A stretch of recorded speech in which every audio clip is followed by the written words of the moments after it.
Oui, ici, j'ai quoi? J'ai deux. Ouais, les deux. Imaginez qu'entre les deux, il y a quelque chose qui ne varie pas. C'est-à-dire, il y a un lien qui est stable. L'homme est ici, la femme est là.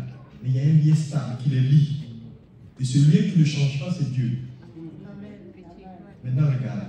Si ce lien ne varie pas, l'homme est ici. À chaque fois qu'un homme essaie de rabaisser sa femme, il s'est rabaissé. À chaque fois qu'un homme essaie de lever sa femme, il s'est levé. Donc, quand vous faites du mal à vos femmes, vous êtes en train de détruire votre vie, de vous rabaisser vous-même. Il faut la valoriser. Parce qu'elle est ta gloire. Si vous faites ces choses simples, vous allez réussir. Christ sera avec vous. N'épousez pas la mentalité moderne. Donc, si je divorce, ça fait quoi? Il y en a qui ont divorcé. C'est leur responsabilité. Votre destinée est différente. Ça peut être difficile et ça sera difficile. Parce que Jésus a dit, la tempête viendra. Il n'a pas dit peut-être. Il dit, elle viendra. Donc, assurez-vous, moi ça fait plus de 20 ans que je suis marié. Amen. Plus de 20 ans que je suis marié.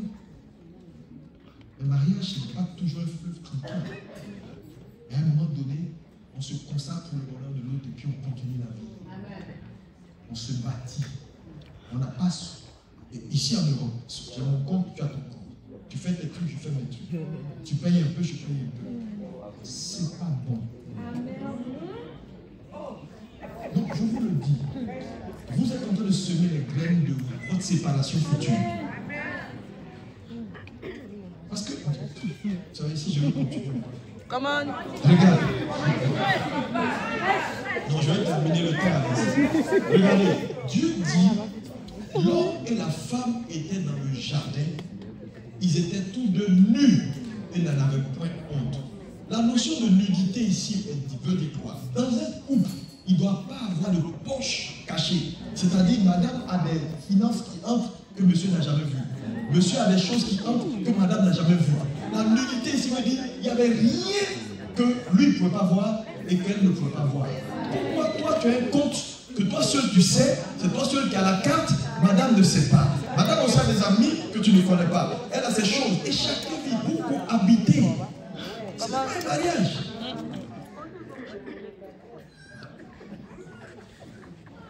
Si vous ne revenez pas à la Bible, ça va être compliqué que votre foyer marche. Il y a des gens qui sont là qui disent, pasteur, parle-nous dans tous les cas, tu n'es pas ici avec nous, tout ça va se passer. Moi je te dis la Bible. Le reste, tu vas voir les conséquences de vie. Attends, si tu peux, j'ai une dame qui est venue me voir, elle dit, non, non, pasteur, moi je... Mon mari, non, non, il se débrouille, moi j'ai mon compte, je mon argent, j'en fais ce que je veux, il se débrouille. Je vais poser une seule question. Si tu peux donner ton corps à un homme, tu ne peux pas lui donner ton argent, ça veut dire que tu veux posséder. Parce que l'argent est mieux que ton corps. Et c'est ce que ça veut dire. Non, mon argent, je ne donne pas à mon mari. Mais tu peux donner ton corps, qui est tout ce que Dieu t'a donné. Il y a un problème. Il y a un problème.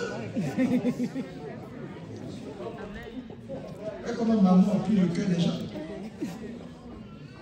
Travailler pour l'unité, ce ne sera pas facile. Je te le dis. Beaucoup de gens vont te dire, ah non, non, non, non, non, il ne faut pas écouter ça. Il ne faut pas écouter. C'est l'homme que tu as choisi. Avec tout ce qu'il est. Accepte-le. Aide-le. Il sera là